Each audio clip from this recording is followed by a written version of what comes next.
मैं कहकशां खान आप सबका इस्तकबाल करती हूँ आपके प्रोग्राम बज़ में ख़्वातीन में। दोस्तों, हमने पिछले एपिसोड में न्यूट्रिशन से रिलेटेड कुछ बातें करी थी और आज उन्हीं पे फिर से गुफ्तगू करने के लिए हमने तथीर साहिबा को दोबारा ज़हमत दी है अपने स्टूडियो में। आइए उनका इस्तकबाल करते हैं। अस्सलाम वालेकुम तथीर साहिबा। वालेकुम अस्सलाम।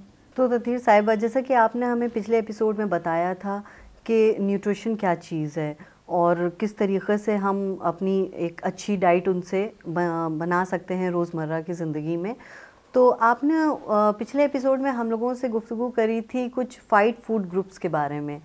तो आप इसके बारे में ज़रा और डिटेल से बताएंगे कि ये 5 फूड ग्रुप्स क्या हैं? जी, हमने पिछले एपिसोड में यही कहा था कि हमें एक बैलेंस डाइट के लिए हमारे जो 5 फूड ग्रुप्स कैटेगराइज किए गए हैं उनमें से लेना चाहिए खाना, तभी एक बैलेंस डाइट बनेगी।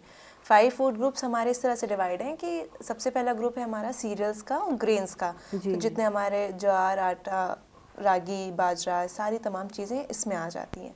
दूसरा ग्रुप हमारा है पल्सेस का और लेग्यूम्स का, तमाम तरह की दालें हैं या फिर सोयाबीन, राजमा, ये सब बीन्स जो हैं ये हमारे इस ग्रुप में आ जाती है। तीसरा ग्रुप हमारा मिल्क और एनिमल प्रोडक्ट्स का। मिल्क में जैसे दूध हो गया, छाछ हो गया, चीज़ हो गया, दही हो गई, पनीर वगैरह जी सब इसमें आ गई। और इसी के साथ एनिमल का जो है उसमें हमारे तमाम तरह के गोश्त, मछली, अंडा, कलेजी, ये सारी चीज़ें इसमें आ गई। फिर हमारा ग्रुप आता है फ्रूट्स एंड वेजिटेबल्स का। फ्रूट्स में हमारे तमाम तरह के जूसेस आ गए, फ्रूट्स आ गए, इसकी कैटेगरी। वेजिटेबल्स को 2 में और सब कैटेगराइज कर दिया गया है। ग्रीन लीफी वेजिटेबल्स एक उसमें रख दी गई है कैटेगरी में, बी में जो और बाकी हैं, जैसे ग्रीन लीफी में हमारी पालक हो गई, धनिया हो गई, सोया मेथी, जी बिल्कुल, ये हो गई जो सलाद में ज़्यादातर हम यूज़ करते हैं। और अदर वेजिटेबल्स में हमारी बाकी सब्जियां, कद्दू, बैगन, भिंडी, लौकी, ये तमाम आ गई। फिर हमारा आता है फैट्स एंड ऑयल्स का ग्रुप, ठीक है, फैट्स एंड शुगर्स कह सकते हैं उसको। फैट्स में हमारे तमाम तरह के ऑयल्स, घी, बटर जिसमें हम खाना बनाते हैं ये आ गए, और शुगर्स में हमारा ये गुड़ वगैरह मीठे में जितने हाँ जी। देखिए, फूड ग्रुप्स को डिवाइड करने का मकसद ही यही था कि हमें पता, क्योंकि हर फूड ग्रुप में न्यूट्रिएंट्स होते हैं, अपने अलग अलग न्यूट्रिएंट्स होते हैं। किसी ग्रुप में कोई न्यूट्रिएंट ज़्यादा होता है, किसी में कम होता है, किसी में कोई एब्सेंट होता है, किसी में कोई प्रेजेंट होता है। तो हमें ये आसानी से पता चल जाए कि हमें किस ग्रुप से कौन सा न्यूट्रिएंट मिल रहा है, तो इसके लिए हमने ये फूड ग्रुप्स को अलग कर दिया गया है।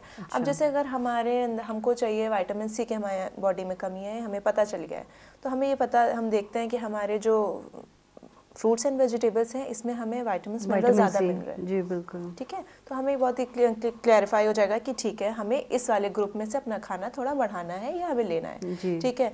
एनर्जी, प्रोटीन हमारे सीरियल, पल्सेस और मिल्क ग्रुप से मिलते हैं, तो अगर हमें उस चीज़ की ज़्यादा ज़रूरत है उस वक्त, तो हमने वो कर लिया, ठीक है।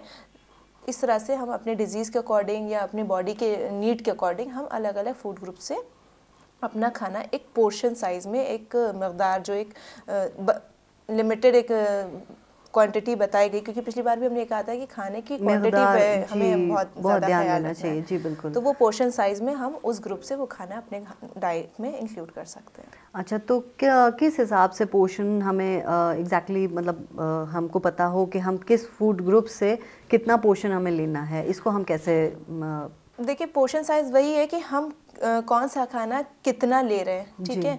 अभी जैसे हमने किसी को बोल दिया कि आप 1 गिलास दूध ले लें, ठीक है, तो हमें पता होना चाहिए कि 1 गिलास दूध में कितना दूध आ रहा है, कितना ml आ रहा है, कितना लीटर आ रहा है, या एक कटोरी में हमने कहा 1 कटोरी दाल ले लीजिए, तो हमें पता होना चाहिए कि 1 कटोरी दाल, स्मॉल बोल अगर हम कह रहे हैं तो आधी तो वो कितना होना चाहिए, बिल्कुल। अक्सर लोगों को नहीं पता होता है, हमने ये बता दिया कि हाँ तुम्हें अच्छा प्रोटीन की कमी है तो तुम दाल ले लो, या तुम सोयाबीन की सब्जी खाओ या पनीर खाओ, जी बिल्कुल। तो अब लेकिन वो क्या कटोरी ले ले, प्लेट ले ले, किस चीज़ में खा ले, बिल्कुल, तो उसको मकदार, वो पोर्शन साइज वो पता होना चाहिए। जैसे कि अगर हम बात करें, वही मिल्क की बात हमने की, अगर हमने उसको 1 कप कहा है दूध, तो उसको पता होना चाहिए 1 कप यानी 200 ml, और अगर हमने 1 गिलास कहा है तो यानी 250 ml, तो उसको ये डिफरेंस ये पता होना चाहिए कि अच्छा प्रोपोर्शन साइज का क्या है।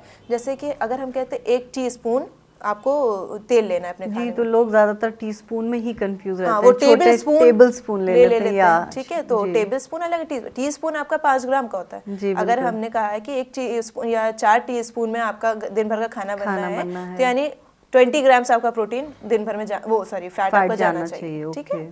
ये इस तरह से हमें पोर्शन साइज इसीलिए मेंशन कर देते हैं। अगर आप किसी कोई डाइट प्लान भी देखें तो सिर्फ उसमें खाना नहीं बताया जाएगा, उसमें आपको प्रोपोर्शन दिया जाएगा। रोटी अगर बोला है तो 2 लिखा हुआ है, अगर दाल बोली है तो हाफ कटोरी, 1 कटोरी जो भी वो है, चावल बोला है तो वो लिखा गया है, ठीक है। तो इसलिए पोर्शन साइज या सर्विंग साइज हमें जानना बहुत ज़रूरी है।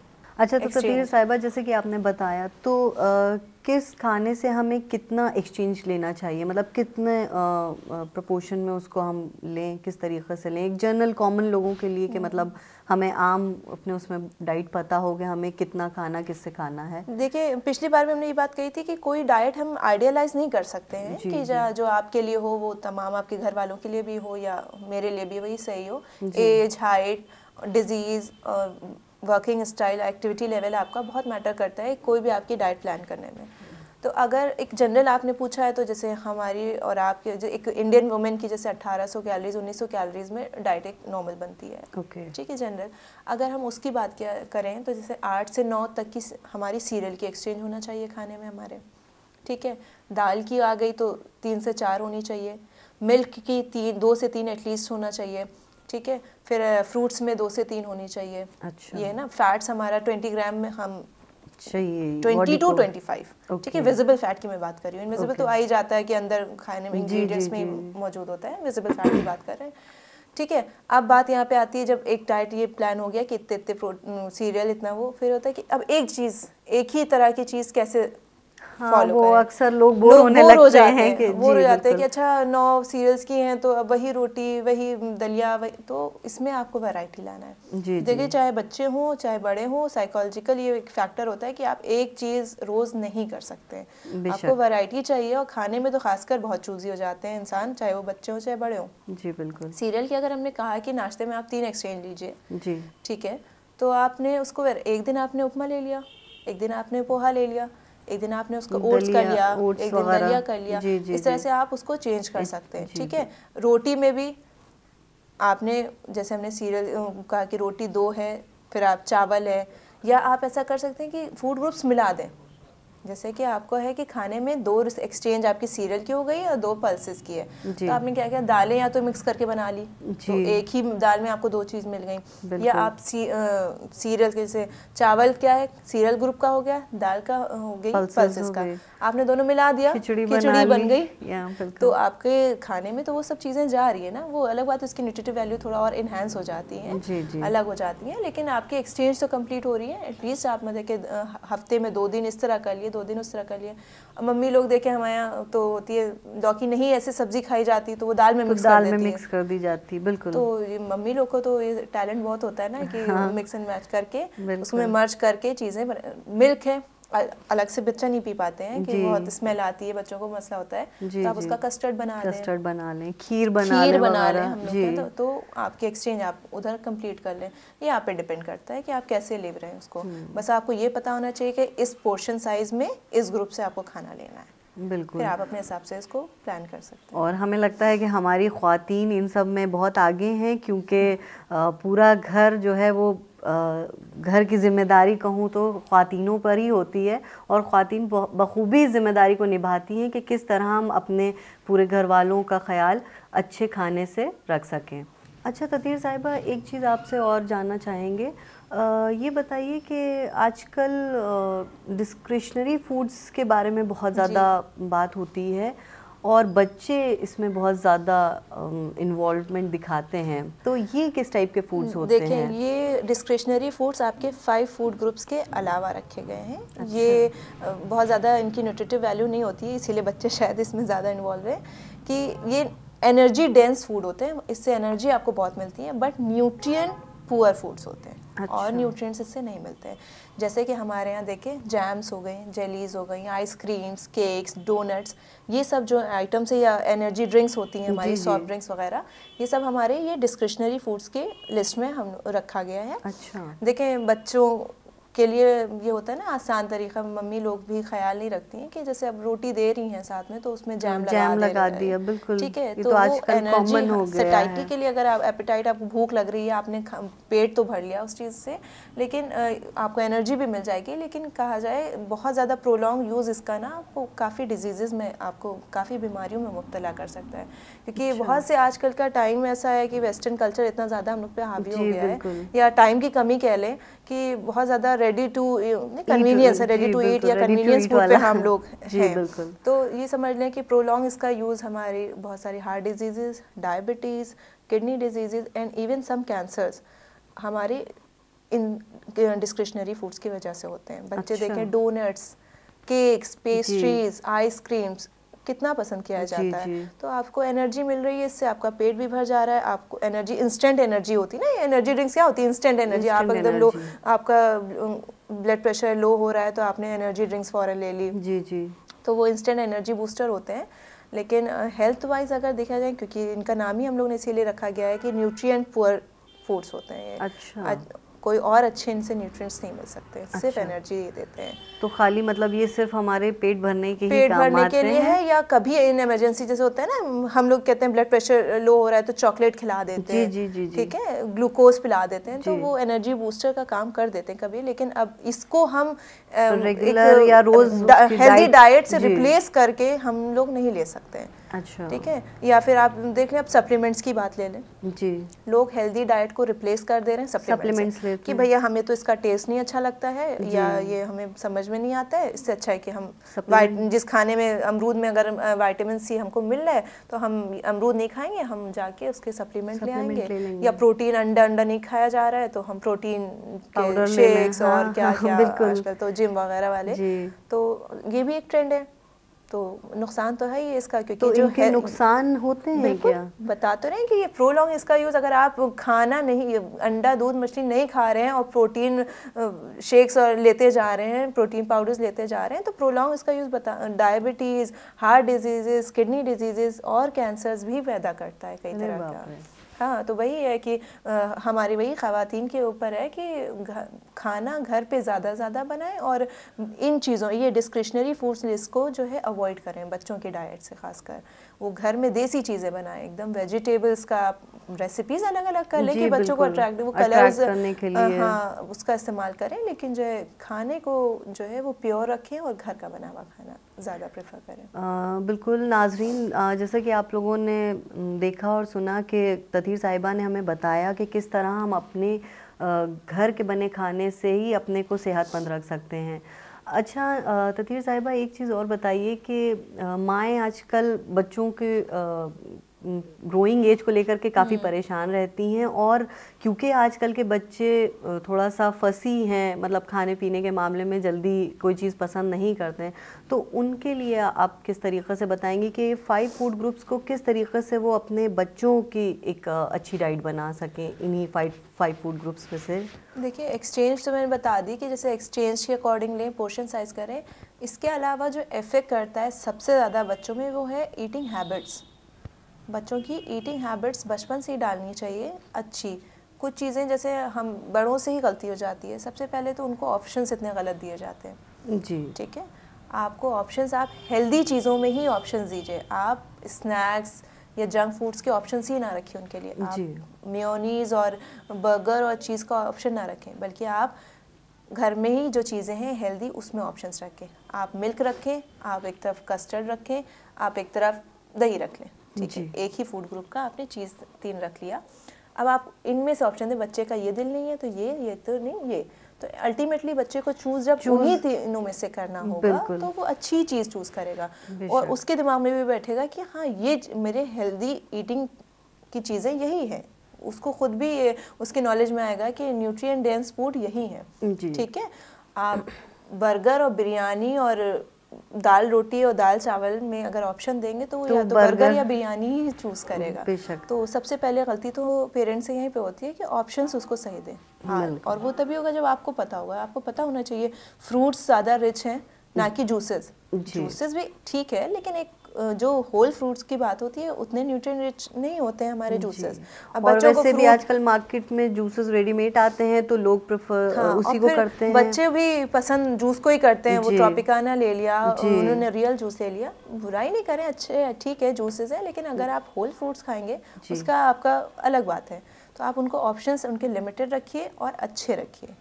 दूसरी चीज़ होती है कि एटमॉस्फेयर, टीवी देख रहे हैं बच्चे, खाना खा रहे हैं, फ़ोन यूज़ कर रहे हैं बच्चे, खाना खा रहे हैं, इसका बहुत ज़्यादा फ़र्क पड़ता है। क्योंकि ये बच्चे खा रहे हैं, उनको पता ही नहीं उनका पेट भरा जितना उनको खाना चाहिए, उनको अपने अंदाज, सिर्फ बड़ों के लिए भी है ये, हम लोग खुद ही ये करते हैं, बच्चे के लिए स्पेशली क्या कि हमें पोर्शन साइज़ का भी अंदाज़ा नहीं हो पाता है। हम लोग कभी कभी ओवर ईट कर जाते हैं। रात के खाना तो खासकर जैसे टीवी देखते हुए खा रहे हैं, तो हमारी डाइट होना चाहिए 2 रोटी चावल नहीं होना चाहिए या कम होना चाहिए, और हम टीवी देखते देखते ओवर ईटिंग में कर लेते, अक्सर हो जाता है।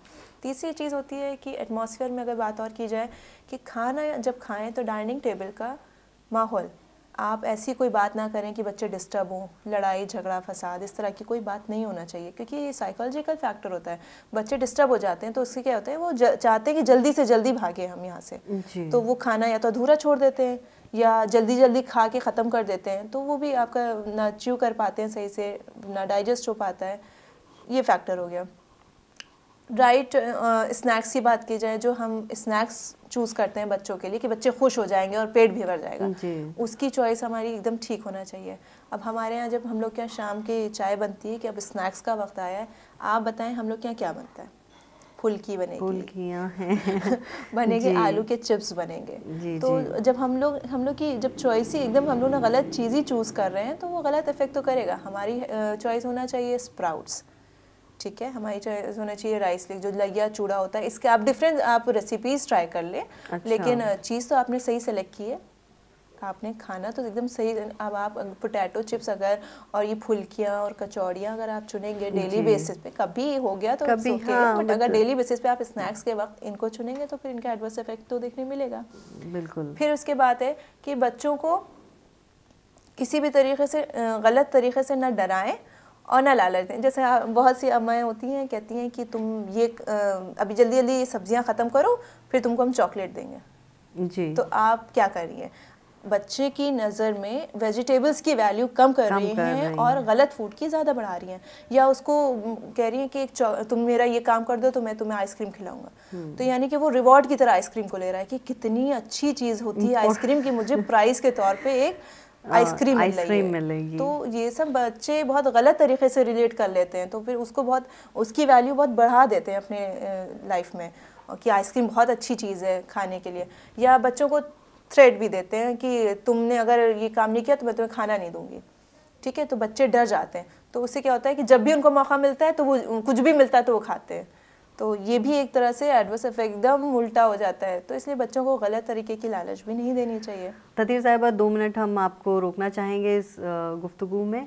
नाजरीन, वक्त हो चल रहा है एक ब्रेक का, और इस ब्रेक के बाद इस गुफ्तगू को आगे कंटिन्यू करेंगे। आप तब तक के लिए देखते रहिए खतीजा टीवी।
नाजरीन, ब्रेक के बाद हम फिर हाजिर हैं।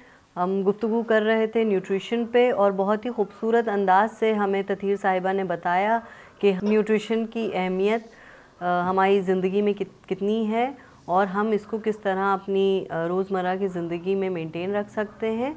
आइए इस गुफ्तगू को आगे बढ़ाते हैं। ततीर साहिबा, तो हम बात कर रहे थे बच्चों की ईटिंग हैबिट्स पे। जी जी। हाँ, देखिए वही सबसे पहले तो आपने बच्चों के लिए सिलेक्शन ऑफ फूड का ख़ास ख्याल रखें। उसके अलावा बच्चों को इनकरेज करें कि एक्सरसाइज, अब बच्चे बहुत ज़्यादा हैवी एक्सरसाइज नहीं कर सकते हैं तो एटलीस्ट उनको फिजिकल एक्टिविटीज़ में इन्वॉल्व रखें। आजकल देखें बच्चे इंडोर गेम्स में ज़्यादा इन्वॉल्व हो गए हैं जी, जो जिसका इफेक्ट हमारी हेल्थ, बच्चों की देखिए हेल्थ पे पड़ रहा है।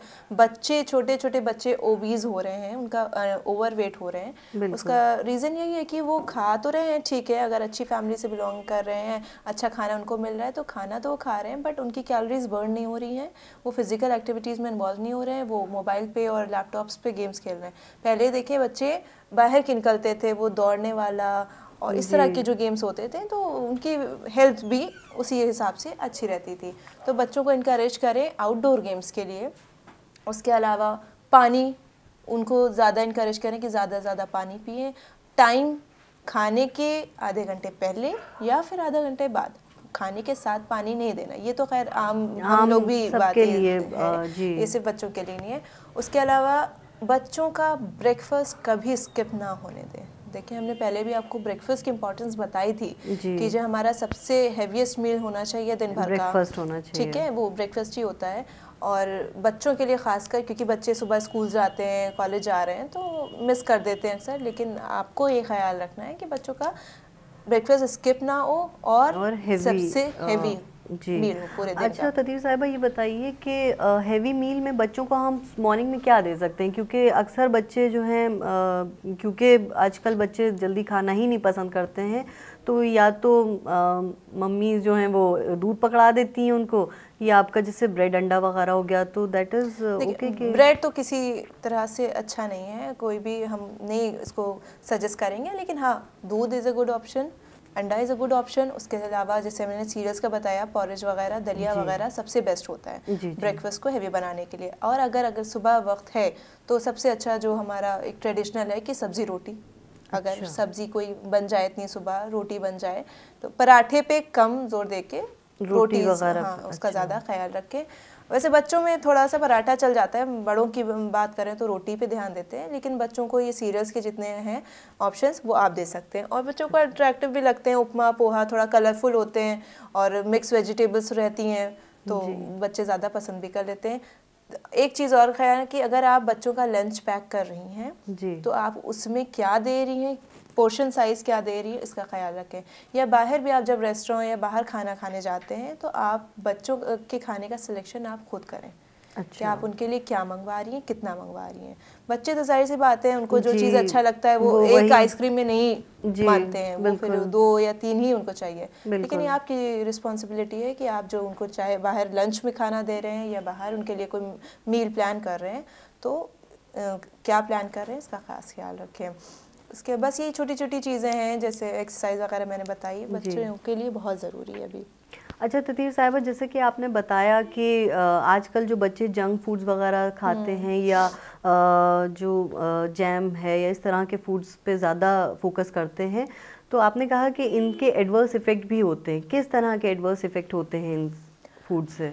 देखिए वो डिस्क्रिशनरी फूड्स की आप बात कर रही हैं, तो मैंने बताया कि वो एनर्जी डेंस फूड होते हैं बट न्यूट्रिएंट पुअर, ठीक है, यानी कि बच्चे वो खा रहे हैं तो सिर्फ एनर्जी मिल रही है, बाकी चीज़ें नहीं मिल रही हैं। तो जब बाकी न्यूट्रिएंट्स नहीं मिल रहे हैं तो उनकी डेफिशिएंसीज़ हो रही हैं, और डेफिशिएंसीज़ में कई तरह की बीमारियाँ होती हैं बच्चों में, तो खासकर जैसे कि एनर्जी और प्रोटीन की कमी से माल न्यूट्रिशन होता है, मरासमस, क्वाशियोकर जो बीमारियाँ आपने सुनी होंगी। आयरन की कमी है अगर आप है तो एनीमिक हो जाते हैं बच्चे, खासकर देखें वैसे तो बहुत ज़्यादा जो लोअर इनकम ग्रुप के लोग होते हैं बच्चे, उनमें ज़्यादा ये एनीमिक वगैरह की प्रॉब्लम या पीएम मतलब प्रोटीन एनर्जी माल न्यूट्रिशन की प्रॉब्लम उनमें देखी जाती है। विटामिन डी की डेफिशिएंसी है, कैल्शियम की डेफिशिएंसी है, तो रिकेट्स, ऑस्टियोमलेशिया या टेटनी, इस तरह की जो बीमारियाँ की हड्डियाँ बहुत सॉफ्ट हो जाती हैं और इनकी सही से फॉर्मेशन नहीं हो पाता है मसल्स का, बोन्स का, इस तरह की बीमारियां हो जाती हैं। इसके अलावा डर्मेटाइटिस की, स्किन प्रॉब्लम की हो जाने लगती है, बाल भी झड़ने लगते हैं। बहुत से छोटे छोटे बच्चों को देखिए अच्छी ग्रोथ नहीं होती है बाल की, जी। तो ये सारे विटामिन सी की कमी की वजह से, या नाइसिन एक विटामिन B6, विटामिन 12, B6-12, इस तरह से एनीमिक मेगालोब्लास्टिक एनीमिया हो जाता है। बहुत सी इसी तरह की जो थायमिन वगैरह की प्रॉब्लम की वजह से आपकी ऑस्टियोमलेशिया वगैरह की प्रॉब्लम उससे भी हो जाती है। तो बच्चे ज़्यादा डायरिया, निसिन की वजह से डायरिया वगैरह हो जाता है, बच्चे इन्फेक्शन ज़्यादा पकड़ने लगते हैं। विटामिन सी की वजह से भी बच्चे इम्यून सिस्टम उनका कमज़ोर होने लगता है, नज़ला ज़ुकाम जल्दी वो कैच करते हैं। अच्छा ततीर साहिबा के जैसा कि आप बता रही हैं कि ये, तो क्या आप हमारे नाजरीन को कुछ बताना चाहेंगी कि किस तरीक़े से वो जो आप ये बता रही हैं विटामिन्स की कमी हो जाती है और ये सब प्रॉब्लम्स होती हैं, तो कौन से फूड ग्रुप्स ज़्यादा जाएं बच्चों में जो ये सारे विटामिन्स मिल जाएं? देखिए आजकल के बच्चे इस तरह से हम प्रॉपर अगर उनको बिठा लें खाना खिलाने को तो वो शायद ना खाएं, तो कुछ ऐसे फूड ग्रुप्स या कुछ ऐसे फूड्स जो कि बच्चों को ईज़िली अच्छे लगें और खा भी लें वो, तो कुछ इस तरीके का हमको बताइए आप। देखिए विटामिन्स और मिनरल्स का सबसे रिचेस्ट सोर्स हमारे फ्रूट्स एंड ग्रीन ये वेजिटेबल्स का होता है। तो अगर आप इन या मिल्क, कैल्शियम वगैरह हमारा मिल्क से मिल जाता है। तो अब इन्हीं तीनों ग्रुप को लेके अगर आप डिफरेंट रेसिपीज़ या डिफरेंट आप ट्राई करें या आपस में इन फ्रूट ग्रुप्स को मर्ज करके कोई चीज़ बनाएं और उनको खिलाएं, तो आपके जो इनकी रिक्वायरमेंट है विटामिन्स और मिनरल्स की वो पूरी हो जाएंगी। ठीक है। सीरियल्स और पल्सेस क्योंकि थोड़े भारी पड़ते हैं तो बच्चे खाने में थोड़ा सा नखरे करते हैं, तो वही है कि आपको वैरायटी रखनी है अपने खाने में, डिफरेंट रेसिपीज़ ट्राई करना है बच्चों के लिए तो ख़ासकर, तो इस हिसाब से वो उसको लेंगे और उनकी जो रिक्वायरमेंट है डेली वो उनकी कंप्लीट होती रहेगी। बहुत बहुत शुक्रिया ततीर साहिबा आपका, बहुत अच्छी गुफ्तगू रही हमारी इस टॉपिक के ऊपर। तो नाजरीन उम्मीद करते हैं कि आपको हमारा ये प्रोग्राम अच्छा लगा होगा और इस गुफ्तगू से आप कुछ अपने रोज़मर्रा की ज़िंदगी में फ़ायदे उठाएंगे। तब तक के लिए अपनी मेज़बान कहकशां खान को इजाज़त दीजिए। अस्सलामु अलैकुम वरहमतुल्लाहि वबरकातुहू।